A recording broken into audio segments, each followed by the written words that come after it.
story that again will deeply disturb. And I also, if there are children watching tonight, please exercise some discretion. Viewers, these visuals on your screen, look closely to the left of your screen, are a ghoulish reenactment of a dastardly assassination. The assassination of one of India's former Prime Ministers, Indira Gandhi. There are two characters who were part of her security who shot her in cold blood. They emptied out the entire carbine of their machine guns. There was not a spot on her chest, viewers, that wasn't punctured with a bullet wound. This is a reenactment. This tableau of terror is being paraded by Khalistan sympathizers in Brampton, in Canada.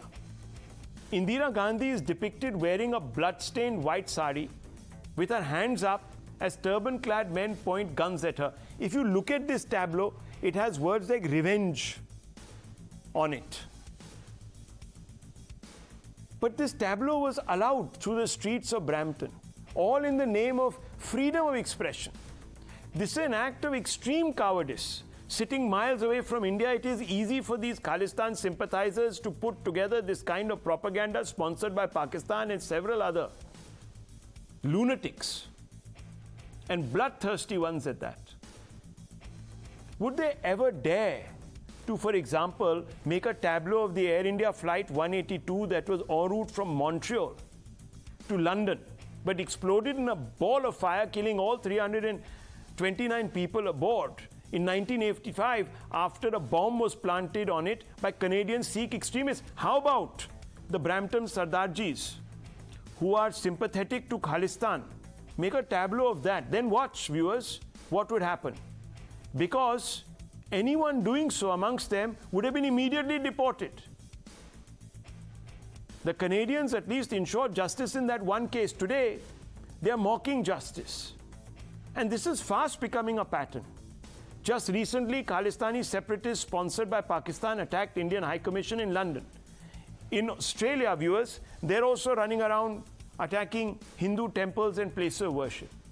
Now, fed up with the free run for Khalistanis on foreign soil, Minister of External Affairs sent a blunt message to the Canadian government that chooses to lecture everyone on human rights but provides a platform for the reenactment of a terror attack that totally undermines human rights.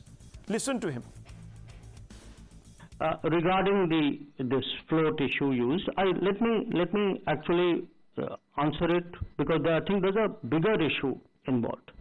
And the bigger issue involved is really the space that Canada has continuously and frankly to us, we are at a loss to understand, other than the requirements of vote bank politics, why anybody would do this. Because if you look at their history, I mean, you would imagine that they learn by the history and they wouldn't like to repeat that history. So it isn't only one incident, however egregious it may be. I think there is a larger underlying issue about the space which is given to separatists, to extremists, to people who advocate violence. And I think it's not good for the relationship, and I think it's not good for Canada. It's not good for Canada. The worm can turn, viewers. Canadian citizens have been killed by Sikh extremists in the past.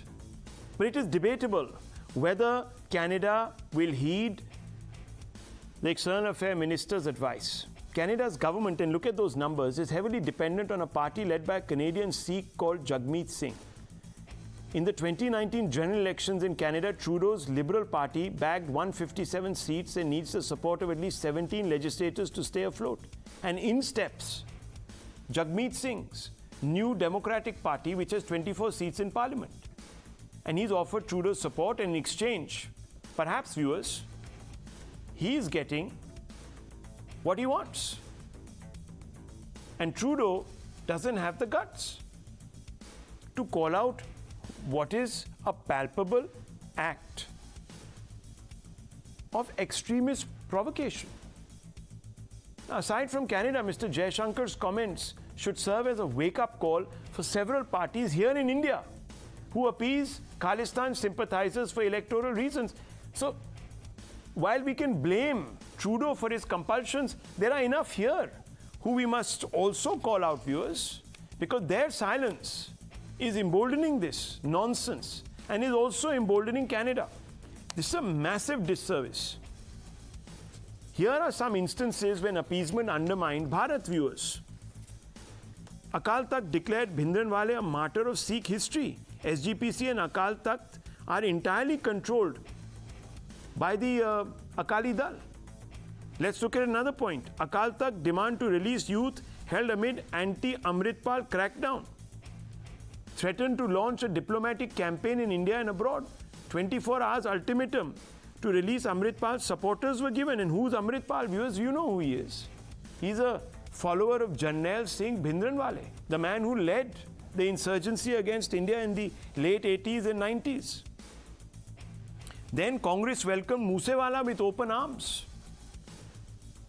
Moosewala had been troubled for his Khalistani links. He glorified Bhindranwala in his song. So viewers, this is very much part of also the Indian political ethos. Cases were withdrawn against 26 January siege masterminds. Viewers, farm leader Ruldu Singh Mansa suspended for 15 days by the SKM. You remember those bunch of farmers who laid siege to Delhi? Suspension after Ruldu Singh made anti-Bhindranwale comments.